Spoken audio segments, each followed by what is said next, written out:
Hola, 'tis I, Alycia. How are you? Hope you're doing good. We're going to look into the case of Christopher Dorner. Do you remember this case? This was kind of crazy town. Back in February 2013, 10 years ago, 10 years ago, Christopher Dorner, he terrorized LA. He was going around allegedly from the 3rd, February 3rd to February 12th. And supposedly he was going after people that he thought had wronged him. He published an 11,000 word manifesto online detailing how the LAPD had fired him. Then he went and he got the daughter of a former LAPD captain and sent her to the other side, if you get my drift. And then he went after the police officers and he triggered a whole manhunt. There's this guy on the loose, and it's like they're trying to catch him, and one thing happens, another thing happens, and it's just like crazy town. They find him. They don't get him, but they find him February 12th at the cabin in Big Bear. And Dorner promised he was not going without a fight. I don't know if that meant come get me alive or not. We shall see. He engaged the police in a do thing, and there was a sheriff deputy that lost his life, and there was another one that was injured. So then at 4:15 p.m., the police threw some tear gas into this cabin, and then the cabin catches on fire. Big fire. Then the police said that they heard a single pew. And 2 days later, the medical examiner positively identified the remains found in the burned out cabin as Christopher Dorner. So, there's also this idea, though, that in the cabin, everything is so burned, including Mr. Dorner. But somehow his driver's license survived. Then the driver's license was claimed to be at Lindbergh Field in San Diego and as San Ysidro in the U.S.-Mexico border. That's something I found. You let me know. Maybe that's just some crazy scuttlebutt that's been put out there and it's been debunked. I don't know. Maybe he had multiple IDs. Who knows? I don't know. This back in 2013, it probably was a little easier to get multiple IDs. I don't know. But there's this idea that perhaps he was framed for a lot of these things and that they were just going after him and he wasn't going to take it. Or maybe he just wanted to go on this rampage. Who knows? So let's look into it, see what we can find out about Christopher Dorner. Let's start with general energy read on Christopher Dorner. Terrorizing the LA area. Had a chip on his shoulder. Or maybe he didn't. Who knows? Let's see.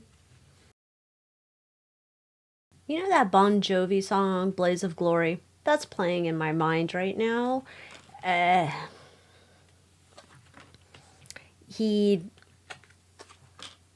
What I'm going to say is he had a mission. And it's interesting because it looks like in the past he was waiting around for people to do what he thought they should have been doing, to make it right. Make it right, make it right. I'm waiting for you to make it right.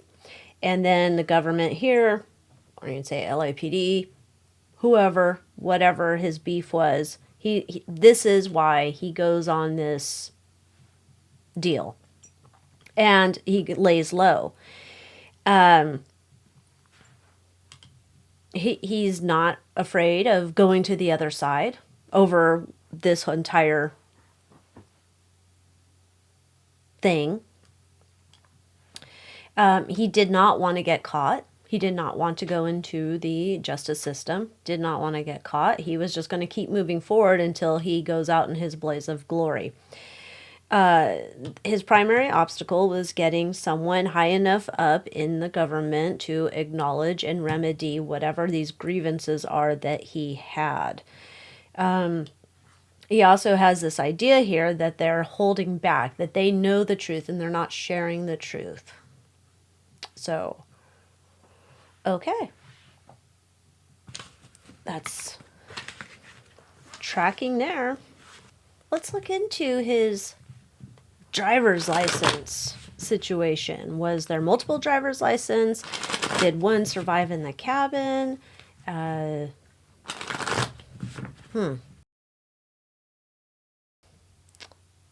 think he did have more than one driver's license, and this feels as if it might have been like a fake ID from when he's younger.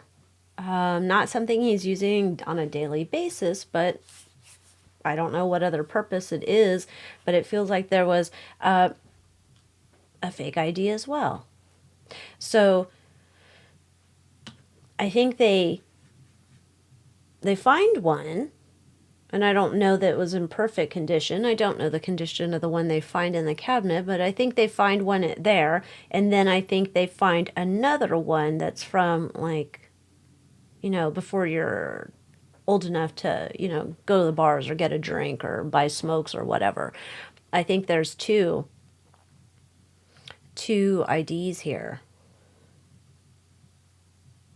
And for whatever reason, he still kept it. I don't know.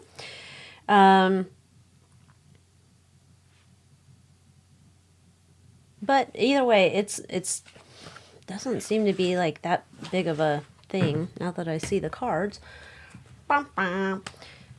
Let's see now, what was the reason for his passing? Was it because the cabin went up in a blaze of glory, or was it because he chose to take himself off the earth plane?